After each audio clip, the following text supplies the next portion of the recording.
Hello everyone, Prakash Koli this side and most welcome in our Crypto Masterclass Day 23 में। I hope master class के सारे video आपने देखे होंगे, बहुत कुछ नॉलेज आपको मिला होगा। दोस्तों आज का हमारा टॉपिक है फ्यूचर ऑफ मनी।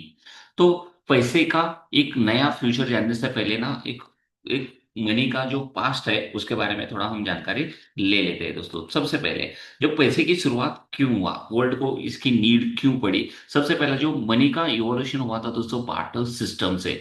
मतलब 500 या 1000 सालों से पीछे अगर जाओगे ना, अगर मुझे कुछ ट्रांजेक्शन करना है, मेरे पास अगर कोई ऑब्जेक्ट्स है और वो ऑब्जेक्ट्स आपको मैं दूंगा और उसके बदले में आप दूसरे ऑब्जेक्ट्स मुझे दोगे, तो इसी तरह से एक गुड्स का एक्सचेंज होता था। ओके, ये बार्टर सिस्टम था। लेकिन उसके बाद उसके ऊपर भी बहुत सारे ओवरकम आना स्टार्ट हो गए। फॉर एग्जांपल कंसिडर करो, अगर मेरे पास मोबाइल है और आपके पास अगर टू व्हीलर है, तो इसका एक्सचेंज कैसे कर सकते हैं हम। मतलब एक टू व्हीलर आप मुझे देने के लिए कितने मोबाइल आपको देने पड़ेंगे ना, तो उतना तो आपको रिक्वायरमेंट नहीं है। तो ये बार्टर सिस्टम में ये प्रॉब्लम्स आना शुरू हुआ था। तो शुरुआती दौर में तो कुछ गुड्स के वो एक्सचेंजेस होते थे, गेहूं ज्वारी वगैरह होगा ना। तो इसका कोई ओवरकम आना चालू हो गया। तो उसके बाद मतलब लोगों ने सोचा एक इसके अलावा इसका ओवरकम कैसे कर सकते हैं। तो वो क्वाइन के माध्यम से, क्वाइन मतलब कोई गोल्ड पकड़ के चलो या मेटल्स पकड़ के चलो या सिल्वर पकड़ो, तो उस क्वाइन का एक्सचेंज बन गया। गुड्स का एक्सचेंज करने के लिए अगर कोई माध्यम बन गया तो वो है क्वाइंस। और उसके आगे क्या होगा, तो हर कंट्री में कोई गवर्नमेंट बॉडी आ गई और गवर्नमेंट बॉडी ने ऐसे एक डिसाइड किया कि भाई मैं एक आपको एग्रीमेंट करके ना उसके ऊपर साइन करके as a governor, reserve bank of India का जैसे गवर्नर हर नोट के ऊपर आप देखते हो कि गवर्नर का साइन रहता है, तो उस पैसे का उस कागज का वैल्यू इतना रहेगा, ऐसा कर साइन करके हो गया तेरा मतलब एग्रीमेंट आ गया व्हाइट पेपर की दुनिया।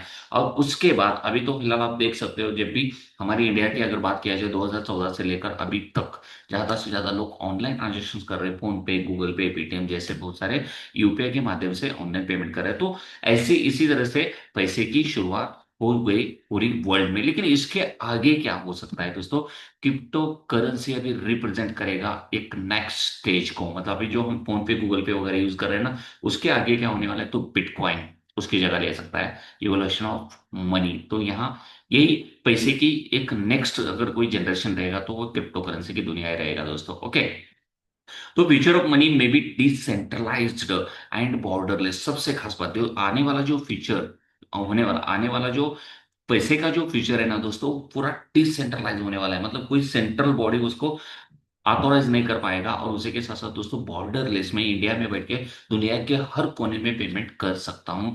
तो यही मतलब फ्यूचर ऑफ मनी में एक क्रिप्टो करेंसी तो इन्वॉल्वमेंट हो ही जाएगा, लेकिन ये डिसेंट्रलाइज रहेगा और बॉर्डरलेस रहेगा दोस्तों। ओके, तो इसकी शुरुआत वंस अगेन वही देखेंगे इवोल्यूशन कैसे हुआ मनी का। सबसे पहला तो बार्टर सिस्टम, मतलब मेरे पास अगर कोई गुड्स रहेगा तो वो गुड्स आपको दूंगा, आपके पता अलग रहेगा, तो गुड्स का एक्सचेंज हम करते रहते थे। लेकिन उसको बहुत सारे ओवरकम आ गए। लेकिन मुझे जो चीज चाहिए आपके पास है, लेकिन आपको जो चाहिए मेरे पास नहीं, तो इसका एक्सचेंज कैसे होगा, बिल्कुल नहीं हो सकता था। तो ये बार्टर सिस्टम, एक गुड्स का एक्सचेंज चलता था लेकिन उसको बंद होना पड़ा क्योंकि ओवरकम आ गए। तो उसके बाद मेटल्स कॉइन आ गए, गोल्ड के, सिल्वर के, अलग अलग प्लेटिनम वगैरह अलग अलग करेंसीज के मेटल्स कॉइन आ गए। तो उसके भी आधा अधूरा अगर करना है, उसका टुकड़ा करना है, तो ये भी बहुत बड़ा मुश्किल बन गया। और उसके आगे पेपर, हर कंट्री में एक पेपर मनी आ गया है दोस्तों। अभी हमारे पास जो भी मतलब 200 500 का वगैरह जो भी नोट्स वगैरह है, कॉइन भी है हमारे पास। ओके, तो ये पेपर मनी भी आ गया। गवर्नमेंट ने इसको इशू किया था, ये पूरा सेंट्रलाइज रहता था, पूरा गवर्नमेंट इसके ऊपर ट्रैक करता था। इस पूरा गवर्नमेंट के अंदर ये पूरा कंट्रोल था दोस्तों। और उसके बाद डिजिटल बैंकिंग अभी जो हम यूज कर रहे हैं, फोन पे, गूगल पे, पेटीएम वगैरह, नेट बैंकिंग वगैरह यूज कर रहे हैं, तो ये डिजिटल बैंकिंग ऑनलाइन पेमेंट्स में आ गया। लेकिन उसके आगे अभी जो फीचर बनेगा वो है क्रिप्टो करेंसीज का दोस्तों। पूरा डिसेंट्रलाइज रहेगा, पूरा डिजिटल से रहेगा, पूरा बॉर्डरलेस रहेगा। और सबसे खास बात है पूरा ब्लॉकचेन के ऊपर भी चलेगा दोस्तों। मतलब ट्रांसफर ऑफ सिक्योरिटी लेवल भी हाई लेवल बढ़ता जाएगा। तो यही इवोल्यूशन ऑफ मनी है दोस्तों।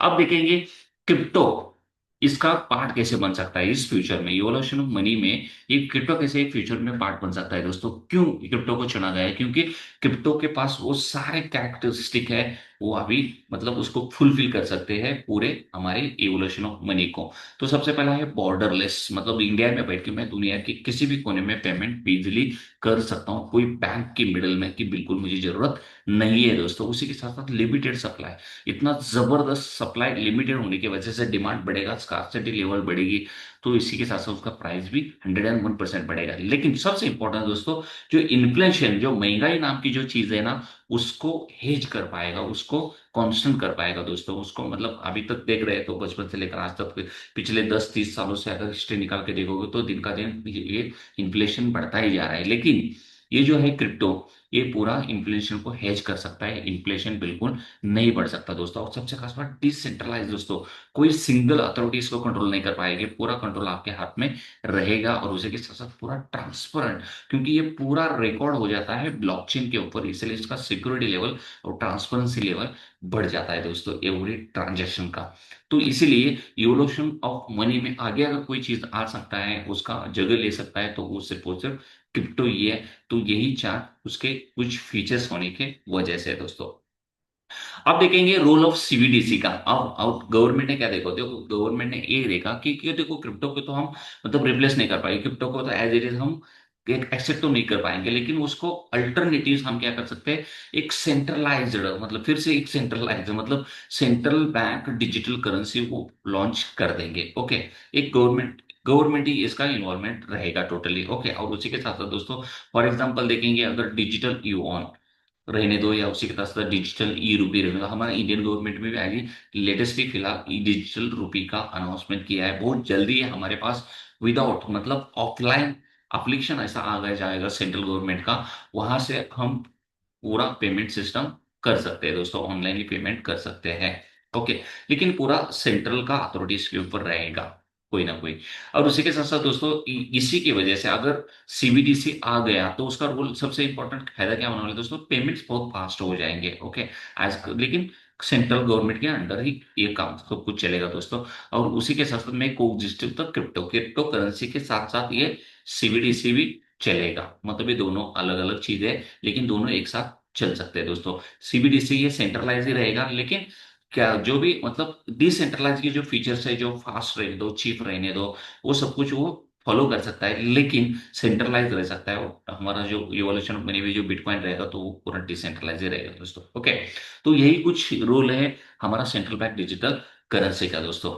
अब इंटीग्रेशन का डिले, डेली लाइफ में इसका क्या यूज हो सकता है, सबसे खास बात पेमेंट्स के लिए क्रिप्टो हम यूज कर सकते हैं शॉपिंग के लिए। बहुत सारे कंट्री ने उसको 100% लीगल टेंडर भी मान गया है, खुद का उनका बैंक भी आ गया बिटकॉइन का, और वो ऑनलाइन सब कुछ शॉपिंग कर सकते हैं, कुछ भी जैसे आज तक आपने पैसे का जैसे जहां जहां यूज किया है वो सारी जगह हम अभी ये क्रिप्टो का पेमेंट्स यूज कर सकते हैं शॉपिंग करने के लिए वगैरह। लेकिन 100% रेगुलेशन जिस कंट्री में है, उस कंट्री में अगर जो नहीं है तो उसमें अभी तक अगर जिस जिस कंट्री में लीगल टेंडर उसको एज अ नहीं माना गया है, तो अभी तक वो शॉपिंग नहीं कर पाएंगे, लेकिन कर सकते हैं डेली लाइफ में, कोई दिक्कत नहीं दोस्तों। ओके, और इन्वेस्टमेंट में भी बहुत बड़ा रोल बनेगा एक क्रिप्टो का। अभी बहुत सारे लोगों ने पोर्टफोलियो बहुत जबरदस्त तगड़ा बना के रखा है क्रिप्टो में, तो क्रिप्टो में बहुत सारा पोर्टफोलियो में बड़ा बन सकते हो। उसी के साथ साथ तो इंस्टेंट ग्लोबल ट्रांसफर, बॉर्डरलेस आप पेमेंट्स भी इजीली कर सकते हो। और उसी के साथ साथ दोस्तों जो आने वाला जो कल है, मतलब मेटावर्स या वेब3 का एक डिजिटल इकोनॉमी बिल्ड कर सकता है दोस्तों। और ये पूरा टोकन से रहेगा, लेकिन एक डिजिटल असेट के माध्यम से रहेगा। तो डेली लाइफ में बहुत जबरदस्त बड़ा इम्पैक्ट पड़ने वाला है इस बॉर्डरलेस मतलब फ्यूचर ऑफ मनी का दोस्तों, मतलब क्रिप्टो की दुनिया में। ओके, अब बेनिफिट्स क्या होने वाला है दोस्तों, अगर फ्यूचर ऑफ मनी में क्रिप्टो ने मतलब अपनी जगह ले गया, मनी की जगह अगर क्रिप्टो में लिया, तो उसका बेनिफिट क्या होने वाला है, सबसे खास बात क्या है, तो बहुत फास्ट हो जाएगा दोस्तों। आज तक हमने देखा है बैंकिंग में कितना तकलीफ होता है हमें, मतलब सैटरडे संडे फेस्टिवल कितने दिक्कत आ जाते हैं ना, तो रात को 12 बजे पेमेंट नहीं कर सकते, ये मॉर्निंग सुबह 5 बजे नहीं कर सकते, मतलब ये दिक्कत अभी हम फेस कर रहे थे। लेकिन ये सब कुछ खत्म हो जाएगा दोस्तों, फास्ट पेमेंट कर सकता हूँ मैं इंडिया में बैठ के किसी भी कोने में, और बहुत चीप। ओके, बॉर्डरलेस ट्रांजेक्शन मैं इजीली कर सकता हूँ। और उसी के साथ साथ दोस्तों एक अनबैंक्ड, किसी बैंक की जरूरत बिल्कुल नहीं है, कोई सेंट्रल बॉडी की बिल्कुल मुझे जरूरत नहीं है दोस्तों। फिर भी मैं एक फाइनेंशियल मैं ट्रांजेक्शन कर सकता हूँ, शॉपिंग कर सकता हूँ, और जो भी फाइनेंशियल मेरे जो भी डिसीजन रहेंगे वो एग्जीक्यूट कर सकता हूँ विदाउट कोई मिडल मैन के सिवाय। ओके। और उसी के साथ साथ एक फाइनेंशियल सिस्टम में एक ट्रांसपेरेंसी भी आ जाएगा, क्योंकि पूरा सिस्टम बिल्ड हो रहा है ब्लॉकचेन के ऊपर दोस्तों। ओके। और उसी के साथ साथ ग्लोबल ट्रेड अगर देखोगे, इनोवेशन उसमें भी बहुत कुछ आ सकते हैं। तो यही कुछ छोटे मोटे मतलब बहुत बड़े बड़े बेनिफिट्स है इस क्रिप्टो इंडस्ट्री का। मनी में रोल हो गया तो मनी में इन्वॉल्वमेंट अगर क्रिप्टो का आ गया, तो यही कुछ बड़े बेनिफिट्स है।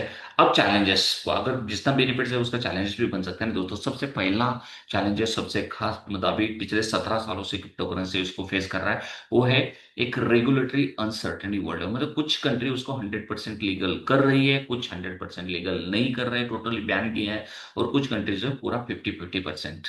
तो यही दिक्कत हर कंट्री में हो रहा है दोस्तों, इसलिए तो रेगुलेट अनसर्टेनिटी होने की वजह से एक बैलेंस नहीं आ पा रहा है एक क्रिप्टो इंडस्ट्री, मतलब एक मनी का एक जो भी स्ट्रेटेजी आने वाला जो फ्यूचर है वो बैलेंस नहीं हो पा रहा है अभी तक दोस्तों। और उसी के साथ साथ दोस्तों सबसे बड़ा और एक चैलेंज है क्रिप्टो करेंसी में, वो है एक प्रचंड एक एक वोलेटिलिटी देखेंगे, उसका वॉल्यूम रहने दो, और उसके वोलेटिलिटी देखेंगे तो बहुत तेजी से अप डाउन रहता है। तो ये भी बहुत बड़ा चैलेंज है इस इंडस्ट्री में। और उसी के साथ साथ दोस्तों बहुत जबरदस्त एक डिसेंट्रलाइज होने की वजह से कोई सेंट्रल बॉडी उसको वॉच नहीं कर रहा है, कोई मिडिल मैन नहीं है, तो उसका गलत फायदा, कोई रिस्क, बहुत बड़े बड़े स्कैमर्स रहने दो, कोई इलीगल से प्रोजेक्ट्स रहने दो, ये ऑलरेडी ले रहे, तो साइबर थेफ्ट्स रहने दो, ये ऑलरेडी उसका बेनिफिट्स ले रहे, तो ये भी बहुत बड़ा चैलेंज है इस क्रिप्टो इंडस्ट्री में। और उसी के साथ साथ एक balancing privacy and compliance, privacy उसी के साथ साथ जो कंप्लायंस है उसको बैलेंस करना भी बहुत बड़ा मुश्किल हो रहा है दोस्तों। यही कुछ छोटे मोटे चैलेंजेस है एक क्रिप्टो इंडस्ट्री में, लेकिन इसको ओवरकम कर सकते हैं दोस्तों। लेकिन आने वाला जो कल है बहुत जबरदस्त हो जाएगा एफएसए का, ये तो डेफिनेटली 100% श्योर है दोस्तों। ओके। तो कहने का यही मतलब है दोस्तों कि future of money is digital रहेगा और पूरा डिसेंट्रलाइज रहेगा। कोई बैंक, कोई मिडल मैन, कोई गवर्नमेंट बॉडी अथॉरिटी की हमें बिल्कुल जरूरत नहीं है दोस्तों। मतलब आज तक अभी जो यूज कर रहे हैं आपको फोन पे, गूगल पे, पेटीएम वगैरह, ऑनलाइन नेट बैंकिंग, ये पूरा रिप्लेस हो जाएगा डिसेंट्रलाइज एप्लीकेशंस के ऊपर या वेबसाइट्स के ऊपर। और उसी के साथ साथ पूरा डेटा ट्रांजेक्शन रन हो जाएगा ब्लॉकचेन के ऊपर। ओके। तो यही फ्यूचर ऑफ मनी, मतलब ये पैसे का यही फ्यूचर बना तो बन सकता है दोस्तों। और उसी के साथ साथ क्रिप्टो करेंसीज और उसी के साथ साथ जो सेंट्रल बैंक डिजिटल करेंसी, ये दोनों सेव कर सकते हैं डिजिटल फाइनेंस को, मतलब पूरे वर्ल्ड में जो ग्लोबल फाइनेंस है उसको एक नया दुनिया में एंट्री लेके जा सकते हैं एक सीबीडीसी और उसी के साथ साथ क्रिप्टो करेंसी दोस्तों। और सबसे खास बात दोस्तों, एक नए इनोवेशंस टेक्नोलॉजी रहने दो, उसी के साथ साथ आपके जैसे मेरे जैसे बहुत छोटे छोटे लो लेवल से लेकर बड़े लेवल तक सारे लोगों का अडोप्शंस लेवल बढ़ना रहने दो। और उसी के साथ साथ जो हर कंट्री का जो रेगुलेशंस है वो भी डेफिनेटली इस जर्नी में बढ़ सकता है दोस्तों। मतलब रेगुलेशंस भी आएंगे, डिमांड भी बढ़ेगा, ओके, वैल्यू भी उसका बढ़ता जाएगा दोस्तों, बहुत एडवांस टेक्नोलॉजी इनोवेशंस भी डेवलप हो जाएंगे दोस्तों। आई होप आप सभी लोगों को क्लियर हो चुका होगा कि फ्यूचर ऑफ मनी क्या होने वाला है आने वाले फ्यूचर में, उसमें क्या बेनिफिट्स है, क्या चैलेंजेस है। ओके। और ये सारी चीजें क्लियर हो गए होंगे दोस्तों। अगर वीडियो आपको पसंद आ रहा है ना दोस्तों, वीडियो को लाइक भी कीजिए। और सबसे खास बात दोस्तों, अगर आपको कोई डाउट्स रहेगा ना, आप कमेंट में मुझे पूछ सकते हो। अपने फ्रेंड्स एंड फैमिली में इस चैनल को शेयर भी कीजिए, और सबसे खास बात चैनल को सब्सक्राइब कीजिए दोस्तों, क्योंकि मास्टर क्लास का अगला वीडियो आपको जो है वो बिल्कुल आपका मिस ना हो। तो मिलते हैं जल्दी ये अगले वीडियो में। Thank you so much.